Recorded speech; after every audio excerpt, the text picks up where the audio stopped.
Good day, viewers. You are welcome.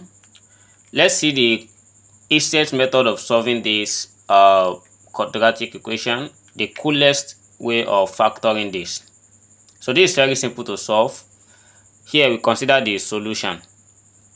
So looking at this, the quotient of this one is greater than 1 and it's not less than 1 and it's not equals to 0. So given this kind of a question like this and we have to factorize this completely, it's very simple to handle. So just multiply 12 by 6. So by multiplying 12 by 6, from the given question we have 12x squared plus 17x plus 6. By multiplying 12 by 6, we are going to have 72. Then we look for all the factors of 72. The number that we can multiply together that will give us 72. So one of it is 72 times 1. Then we can still have 2 multiplied by 36. We can still have 3 multiplied by 24. And we can have 4 multiplied by 18. Again, I think we can still multiply 6 multiplied by 12, and finally we have 8 times 9. But from the middle term of this quadratic trinomial, we are given 17. Then we look for the number here that when we sum it together, it's going to give us 17, and this is 8 and 9.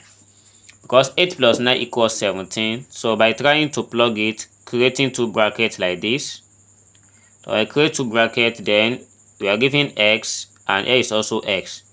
And since the operation given out through here is they are positive, then here we put positive, we also put positive here. At the first one we write 8, the second one we write 9. Then coming here, we look at the coefficient of this x. The coefficient of this x equals 12. It means let's divide this one by 12 and divide this one by 12. So by trying to reduce this fraction, so we have x plus, so we can call this one 2 over 3. And also we can call this one x plus 3 over 4. And by multiplying 3 by x, we are going to have 3x and neglect it later. So this is 3x plus 2. And also 4 times x, that is 4x plus 3. And this is how we can factorize this completely. Then suppose another one, we are given other questions here.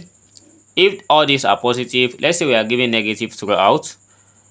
If we are given a question of this form, let's say we have 6x squared minus 7x minus 10, and we have to factorize this completely as well. We follow the same method by firstly multiply 6 by 10. So when we multiply 6 times 10, this gives us 60. And we look for all the factors of 60s. That's one of it, when we add it or subtract it, it gives us 7. So we can just say 1 times 60, 1 times 60, it gives us 60. 2 times 30, 3 times 20. We can still have 4 times 15, and so what again, we can have 5 times 12. Then we can still have 6 times 10.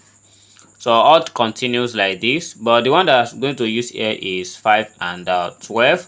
And now we're going to place it for us to have minus 7. It's very simple. Just follow this trend. Create a bracket first and write our x on both sides. But here one is positive. We have 2 negative here.